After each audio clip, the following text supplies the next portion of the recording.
गिनती 36वां बाब। और बनी यूसुफ के घरानों में से बनी जलाद बिन मकीर बिन मनस्सी के अबाई खानदानों के सरदार मूसा और उन अमीरों के पास जाकर, जो बनी इस्राएल के अबाई खानदानों के सरदार थे, कहने लगे कि खुदावंद ने हमारे मालिक को हुक्म दिया था कि कुर्रा डालकर ये मुल्क मिरास के तौर पर बनी इस्राएल को देना। और हमारे मालिक को खुदावंद की तरफ से हुक्म मिला था कि हमारे भाई सिला फहाद की मिरास उसकी बेटियों को दी जाए। लेकिन अगर वो बनी इस्राएल के और कबीलों के आदमियों से ब्याही जाएं, तो उनकी मिरास हमारे बाप दादा की मिरास से निकलकर उस कबीला की मिरास में शामिल की जाएगी जिसमें वो ब्याही जाएंगी। यूं वो हमारे कुर्रा की मिरास से अलग हो जाएगी।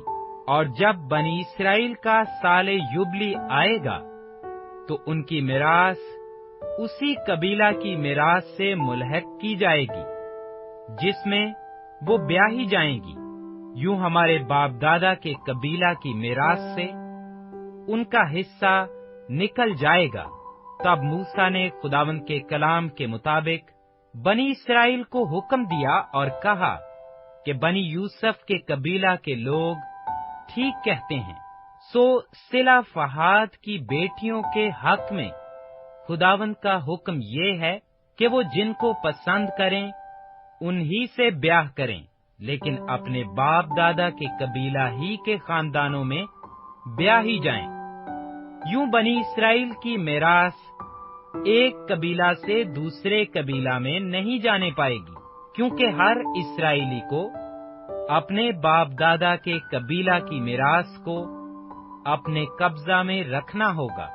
और अगर बनी इस्राएल के किसी कबीला में कोई लड़की हो जो मिरास की मालिक हो, तो वो अपने बाप के कबीला के किसी खानदान में ब्याह करे, ताकि हर इस्राएली अपने बाप दादा की मिरास पर कायम रहे।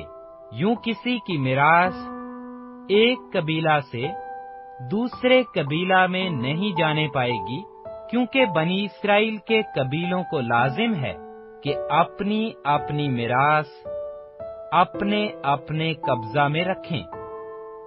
और सिला फहाद की बेटियों ने जैसा खुदावंद ने मूसा को हुक्म दिया था वैसा ही किया, क्योंकि महाला और तिरजा और हुजाला और मेलका और नुआह, जो सिलहा फहाद की बेटियां थीं, वो अपने चचेरे भाइयों के साथ ब्याही गईं।